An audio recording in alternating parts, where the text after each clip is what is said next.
Hi there, this is Datila, bringing you the It's Wrestling Time post show. And for tonight, I will be reviewing Impact Wrestling. Alright, it seems like it's been a while since I reviewed Impact Wrestling on my channel anyways. But, I love Impact, but sometimes it's hard to go live for me. And sometimes it's like, because I do double the work for Impact, that's why I haven't really been doing my Impact review. I know I also went to the WrestleMania party, so I missed the go home show to Emergence. And then it was just a crazy last week Friday with Emergence, SmackDown, Rampage. But, going forward, I hope to at least do the Impact specials and pay-per-views, but we'll see. We'll see. I'll keep you guys updated on what's going to happen with my Impact Wrestling reviews. But with that being said, let's get started with this review. All right, so tonight's Impact Wrestling kicked off with an incredible fatal four-way match. It was Trey Miguel versus Horus versus Black Taurus versus Laredo Kid. I have to say, very good match to kick off the show with. I felt like this match, even though all four men are equally as impressive, I felt like this match was all Black Taurus. I felt that. How can it not be all Black Taurus when you had Laredo Kid and doing it a Hurricanrana to Black Taurus? You had that triple dropkick at the beginning by Horus, Trey Miguel, and Laredo Kid doing the triple dropkick to Black Taurus. You had Black Taurus doing a backbreaker to Trey Miguel. So this match was just all Black Taurus. It really was. He had an impressive showing at the end, like hitting. I really liked that whole finishing sequence. It was a crucifix bomb to Black Taurus by Laredo Kid, which was then followed by DDT to Laredo Kid by Horus, which then Trey Miguel hit the neck breaker to Horus, and then DDT to Trey Miguel by Laredo Kid. But then Black Taurus hit the Destination Hellhole to Laredo Kid. And obviously, like I said, this match was all Black Taurus. I felt like top to bottom. Yes, each guy got their chance to shine, but as I said, all Black Taurus, and he won this match. I am not surprised that he did. Very impressive showing. Then we get a Tasha Steelz and Killer Kelly segment that actually starts off with Ziggy Dice and Johnny Swinger watching Killer Kelly's debut from last week and being impressed with her and wanting her to come to the dungeon. And Tasha Steelz shows up and takes offense to this because she says that they should be impressed with her. And Killer Kelly interrupts and basically just says that she should keep an eye on her and she's going to take out Savannah Evans in the ring. So from what I've seen from Killer Kelly from last week's match, I'm impressed. I think she's a good addition to the Knockouts division. And we get a Rich Swann segment, which he's basically talking about how he's never had his opportunity for a rematch, which is true because he lost to Kenny Omega and he never got the opportunity to challenge again for the Impact title, which was kind of odd if you ask me. I thought he would get another chance, but I guess they just wanted to keep moving forward with the storyline. So he didn't get a rematch. So Josh says that he would love to face Rich Swann, but he warns Rich Swann that if he wins, he's in for the fight of his life. Then Vincent shows up and says that Impact's been running Josh Alexander to the ground. It's not letting him rest. I mean, he just had an incredible match against Alex Shelley, and now that he's expected to defend the title again. So he basically telling him that Josh's lock is going to run out and that he's going to need a friend. And especially since at Emergence, Honor No More did win, he's basically saying that tonight Eddie Edwards might win. So next we get Heath versus Kenny King. And Kenny King comes out swinging right from the get-go. He's had enough with Heath. So he had no problem attacking Heath during this match. And so I guess there was a stipulation where if Vincent put his hands on Heath, King will get DQ'd. But that doesn't mean Vincent doesn't get involved in this. He causes a distraction which allows Kenny King to take advantage and control of the match. I really like that corkscrew crossbody that he does to Heath. And despite Vince's best effort, Heath still wins. after he hits a wake-up call. And then he gets surrounded by Honor No More. When they come out, obviously with the numbers game, they beat him down. But then you have Kenny King hold Heath. Vincent attacks Heath. Mike Bennett is about to attack him, but Eddie Edwards directs PCO to attack Heath. Now, I don't know if there is some hesitation or if PCO is just refusing, but he doesn't attack Heath. And this allows Heath to hit the wake-up call to Mike Bennett. So technically, after this, there was a time machine segment, but I'm gonna skip it to continue talking about the Honor No More segment, and then I'll get back to the time machine segment. So backstage, Honor No More, you know, they regroup backstage, and Eddie Edwards questions how this keeps happening when they beat the Bullet Club at Emergence. They should be celebrating right now, and he makes it a point to say, how does it keep happening while he's looking at PCO? So again, building hints to Honor No More eventually kicking PCO out of the group. It's only a matter of time before that happens. When will it happen? I don't know. But I think it might happen at Bound for Glory. It might happen before. I don't know. But they're putting little pieces here and there. So Matt Taven says that Heath keeps getting the best of them when there's 6 of them. And Edwards says that he cannot allow for this to continue happening. So basically what ends up ultimately happening is that OGK go find Scott Moore, and Maria says she's known Bullet Club for 8 years and they think that they're too sweet or just too close to the boss, or they're just lazy. She says that because Scott Moore says that Doc Ellis is going to be out for a couple weeks. So they still have to wait for their tag match. And so he makes a match next week's Carl Anderson versus Mike Bennett. If Carl Anderson wins, Maria's banned from ringside. And I honestly think Honor No More, I think Mike Bennett would probably defeat Carl because Honor No More is on a roll. But then again, I don't know. Bullet Club might want to get a win back against Honor No More, so they might win. Actually, I think that Carl Anderson's going to win because somehow, some way, they're going to blame PCO for the loss and keep building to Honor No More, eventually kicking PCO out of the group. So I think that's what's going to happen. Then we get the time machine segment, and it's basically Chris Sabin, Alex Shelley, and Kushida. They say that Emergence was not the best night for either of them because all of them lost. Shelley lost against Josh Alexander. Sabin and Kushida lost against Violent But Design because it was basically 2 against 3. And then Shelley basically dubs the 3 of them, the time machine. He goes on to say that it's better than the DeLorean and better than a machine gun. Then we get Killer Kelly versus Savannah Evans. And I was really impressed by the fact that she took down Savannah Evans. She, of course, tried to do a sleeper hold very early on in the match. That failed. But she was just, like, Killer Kelly was just smiling, laughing during her match. And she gave Savannah Evans a headbutt, which kind of, like, shocked Savannah Evans. You could tell because she was not expecting that. And then, like, she ends the match by putting Savannah Evans in the killer clutch. And she basically wins this match by submission. I think it's the first time I've seen Savannah Evans tap out the entire time she's been on Impact Wrestling. And Tasha Steelz is just watching this. So very curious to see how Tasha Steelz is going to react to this loss. Because, I mean, like, that's her bodyguard. And Savannah Evans, Impact's done a good job at building Savannah Evans as this, like, monster. So we'll have to wait and see how that plays out. Quick Team Ragnarok segment. And basically what we get from this is that Rosemary is saying that they need to regroup because they went into their match too excited, not ready, and now they're no longer tag team champions. And that they have nothing to lose. And so they're going to have to retrain Jessica and reacquire the tag titles. So then we find out that Jessica with the K, because she's sick, is going to make her in-ring debut next week in Impact Wrestling. It's probably going to be like a squash match. Or actually, I'm very curious to see what they do. I think it's going to be the typical squash match, local jobber versus Jessica.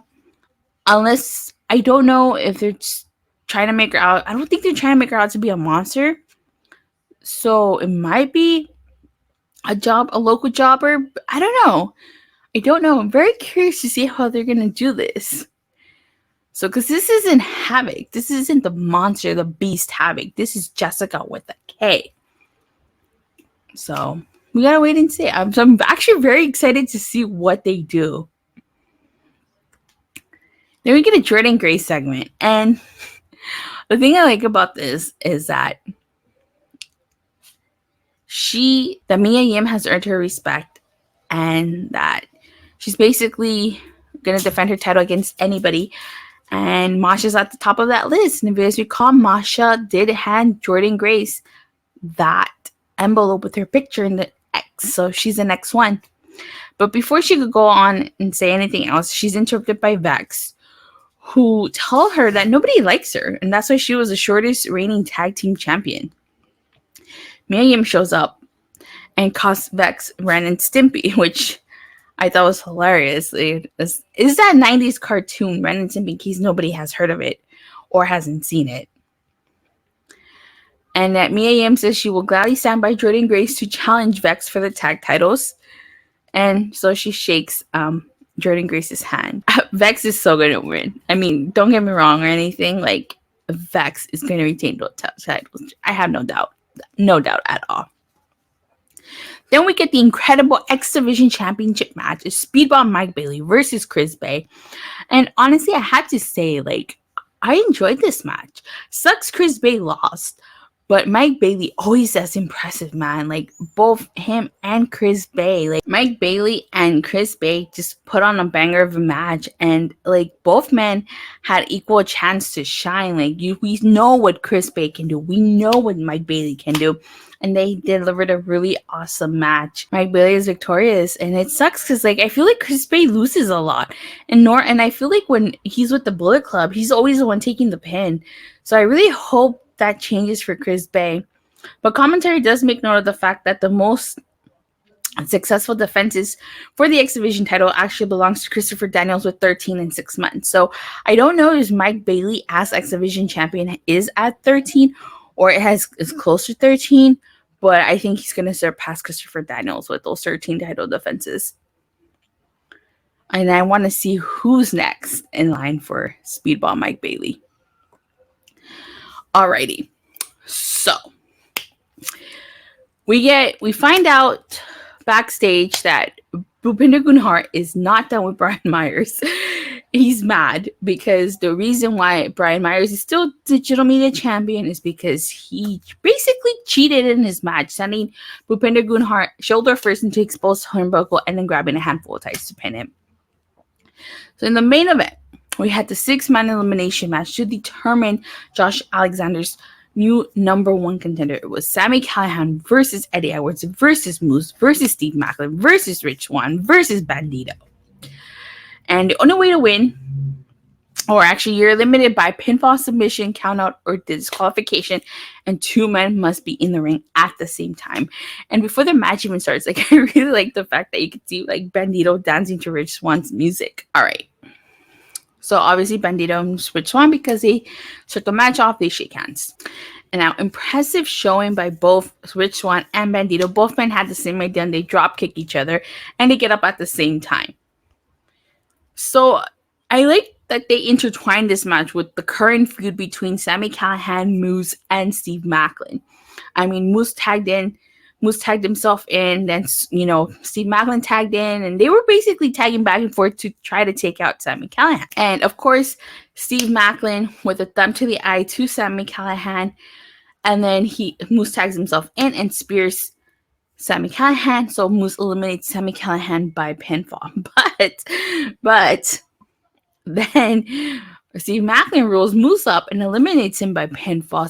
Sami Callihan pulls Moose out of the ring, and then he clobbers Steve Maclin from behind, which allows Eddie Edwards to hit Steve Maclin with a kick to the face, and then Bandido hits a 21 pecs to Maclin, so he gets eliminated by Bandido. And so the final 3 are Rich Swann, Bandido, and Eddie Edwards. So I really, really love the Spanish fly that Bandido did to Rich Swann.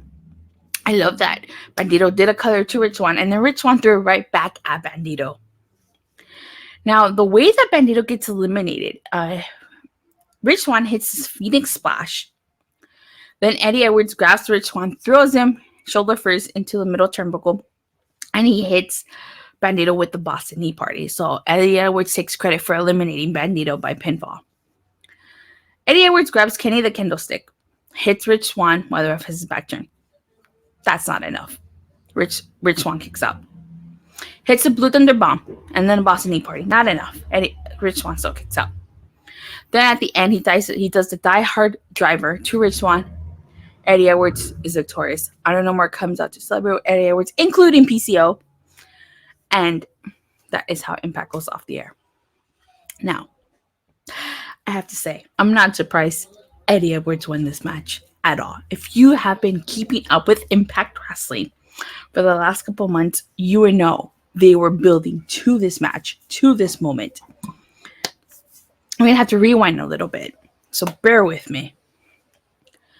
So, as you guys know, last year, Kenny Omega became Impact Champion after he defeated Rich Swann. So, Moose tried. Moose failed. Then, after Moose failed at beating Kenny Omega, Christian Cage defeats Kenny Omega on the debut episode of Rampage, takes the Impact title off of him, then comes to Impact, and Josh Alexander invokes Option C and faces Christian Cage at Bound for Glory.